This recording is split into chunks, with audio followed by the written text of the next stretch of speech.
Swords were one of the biggest signs of honor and bravery, especially during the medieval period.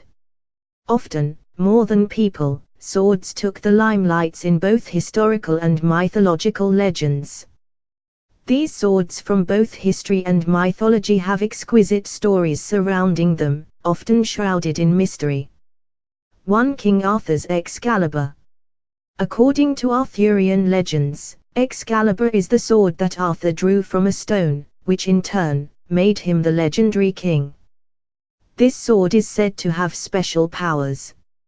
On his deathbed, King Arthur made Sir Bedivere throw the sword into the lake, and the Lady of the Lake's hand emerged from the waters and caught the sword. Legend says that Arthur sleeps peacefully and one day he will wake up and come back with his sword again when his country would need him. 2. Colada and Tizoa. Colada and Tizoa are the legendary swords of El Cid Campedor of Spain, Castilian nobleman and military leader in medieval Spain. The ruler won Tizoa from its previous owner, King Yusef in Valencia, and Colada in combat from the Count of Barcelona.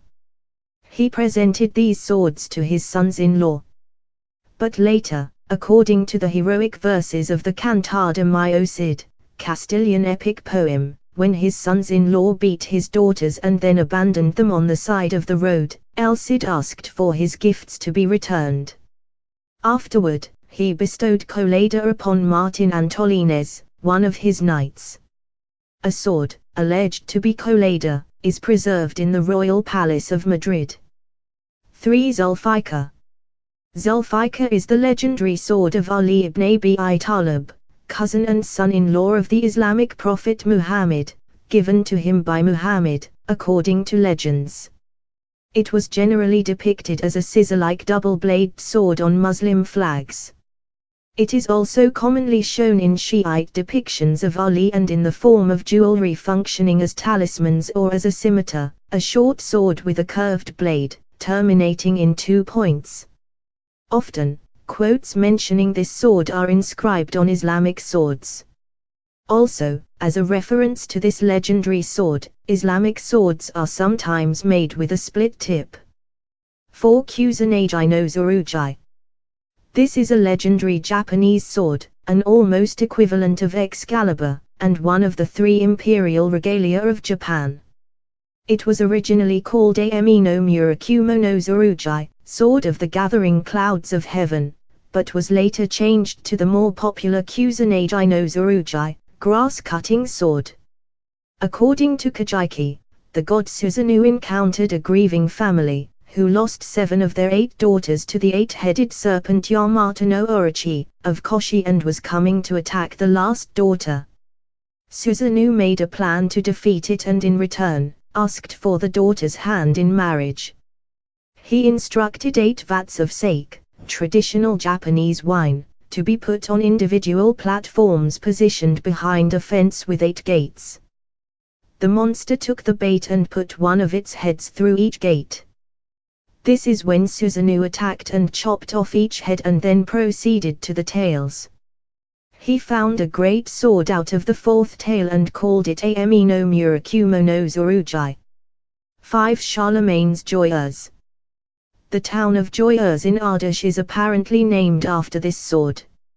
Also, according to legends, Joyeuse was lost in a battle and found by one of Charlemagne's knights, and to thank him, Charlemagne granted him an appanage named Joyeuse. It is also said that the blade was smithed from the same materials as Courtenay. 6. Durendal. Durendal is the sword of Charlemagne's paladin, equivalent of Arthur's knights, Roland. According to the Song of Roland, the sword was given to Charlemagne by an angel, and then he gave it to Roland. It is said to contain within its golden hilt, 1 tooth of Saint Peter, blood of Saint Basil, hair of Saint Denis, and a piece of the ornament of the Blessed Virgin Mary. It is also considered to be the sharpest of all swords. 7. Lebeter. Lebeter belonged to the Viking king Magnus III. This sword had a hilt made of a tooth, ivory, and the hand grip wound about with gold thread. When the king was killed in a battle by men of Ulster, this sword was said to be lost, and later retrieved and sent home. Shamshur-e-Zomarodnega. This sword comes from the Persian legend Amir Arsalan.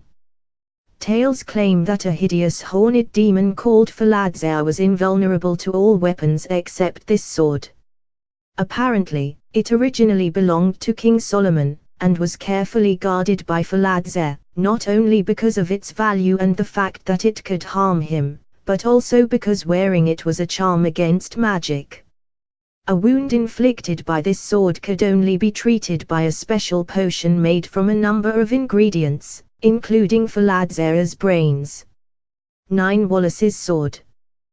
This sword claimed to have belonged to William Wallace, a Scottish knight from 13th century, who led a resistance against the English during the Wars of Scottish Independence.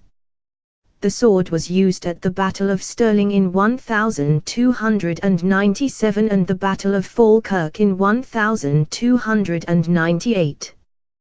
The significance of this double-edged sword lies in its colossal size, that leads experts to believe that Wallace must have been at least 7 feet tall to have properly handled this sword.